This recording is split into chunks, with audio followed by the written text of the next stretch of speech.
ओम शांति। हम मनन कर रहे हैं राजयोगी जीवन की आधारशिला ब्रह्मा भोजन पुस्तक से अनेक दीदी दादियों के, भाई बहनों के, महारथियों के अनुभव को, जिन्होंने ब्रह्मा भोजन स्वीकार कर अपने जीवन को ऐसा पवित्र बनाया कि महिमा और गायन लायक बन गए। तो ऐसा ब्रह्मा भोजन जिसके लिए देवता भी तरसते हैं, ऐसा शुद्ध पवित्र भोजन जिसे खाकर मन की वृत्तियां चेंज हो जाती हैं। ब्रह्मा भोजन अर्थात शिव बाबा की याद में बनाया गया भोजन। ब्रह्मा भोजन अर्थात शिव बाबा की याद में रहकर खाया गया भोजन। ब्रह्मा भोजन अर्थात भगवान को स्वीकार कराकर किया गया भोजन।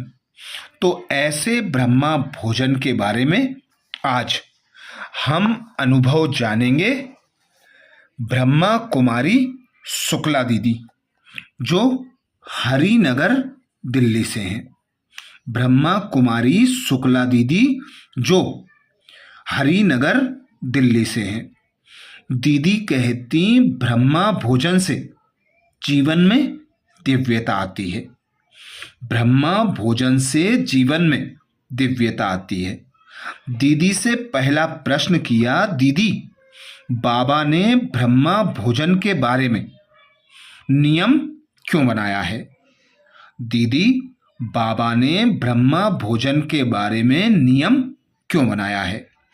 उत्तर में दीदी समझाती बाबा ने शिव बाबा के आदेश अनुसार आदि सनातन देवी देवता धर्म की स्थापना करने, हमें देव आत्मा बनाने के लिए, देवी संस्कार लाने के लिए भोजन का नियम बनाया है।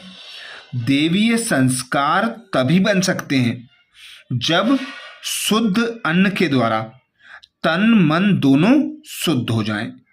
इसके बिना दिव्यता आ नहीं सकती। अगला प्रश्न दीदी जी से, दीदी भोजन बनाते समय, भोग लगाते समय व खाते समय हमें किन बातों का ध्यान रखना चाहिए? भोजन बनाते समय, भोग लगाते समय, खाते समय हमें किन किन बातों का ध्यान रखना चाहिए? उत्तर में दीदी समझाती पहली शुद्धता तो मानसिक शुद्धता चाहिए। जब तक हमारे अंदर जन्म जन्मांतर के विकार हैं, आसुरी प्रवृत्तियां हैं, तब तक मानसिक शुद्धता आ नहीं सकती। उसके लिए बाबा ने सबसे पहले योग साधना का विषय रखा, क्योंकि बिना योग के हम अपनी आसुरी वृत्तियों को बदल नहीं सकते। दीदी कहती बिना योग के हम अपनी आसुरी प्रवृत्तियां चेंज नहीं कर सकते। योग एक ऐसी अग्नि है जिसमें कुछ भी डालो तो स्वाहा हो जाता है, वातावरण शुद्ध हो जाता है। इसलिए योग साधना से ही हम अपनी स्थिति ऊंची बना सकते हैं। उसके लिए अन्न की भी शुद्धि हो।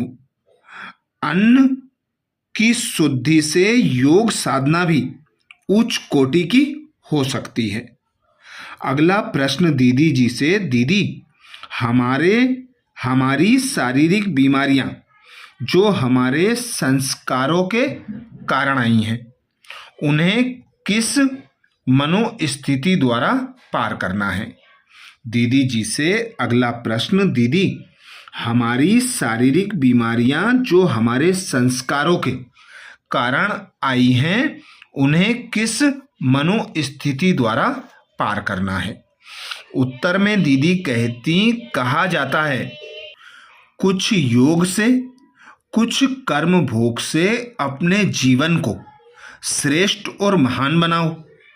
बीमारियों को बीमारी ना समझ दीदी कहती, बीमारी को बीमारी ना समझ करके हमें यह समझना चाहिए कि ये हमारा हिसाब किताब चुकता करने के लिए आई हैं।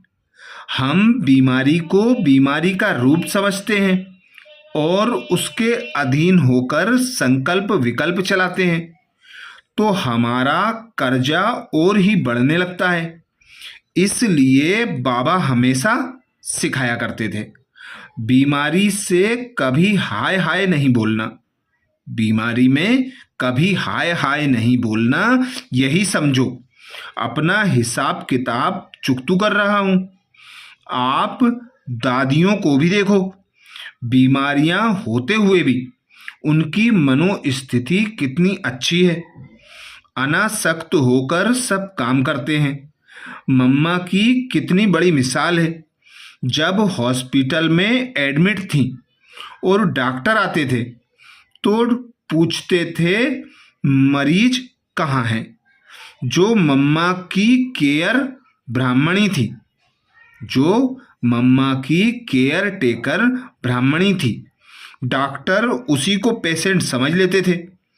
बीमारी हम भोगना के रूप में भोग रहे हैं या बीमारी को हिसाब किताब चुकतू करने के लिए भोग रहे हैं, यह हमारी मनोस्थिति के ऊपर निर्भर करता है। अगला प्रश्न किया दीदी जी से, दीदी बाबा किस प्रकार से अटेंशन खिंचवाते थे ब्रह्मा भोजन बनाने के संबंध में? बाबा किस प्रकार से अटेंशन खिंचवाते थे ब्रह्मा भोजन बनाने के संबंध में? उत्तर में दीदी समझाती, गुरुवार के दिन सारा चौका चूल्हा साफ करके मिट्टी से लेप करके फिर भोग बनाते थे। भोग बनता था, फिर बाबा को भोग स्वीकार होता। उसके बाद हम लोगों को जो चाहिए वह मिल जाता था। उसके पहले कुछ नहीं मिलता था। बाबा भी कभी कभी भोजन बनाने वाले को आकर पूछता था, बच्चे स्वादिष्ट भोजन बनाया?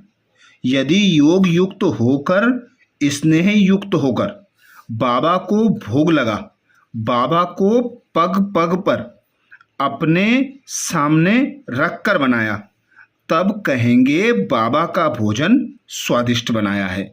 बाबा के होते पंक्तियों में भाई बहनों को बैठाया जाता था।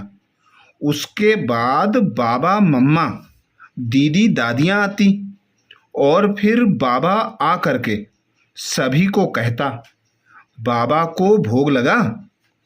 अभी आप सब शिव भोलेनाथ के भंडारे से ब्रह्मा भोजन को बड़े प्यार से स्वीकार कीजिए।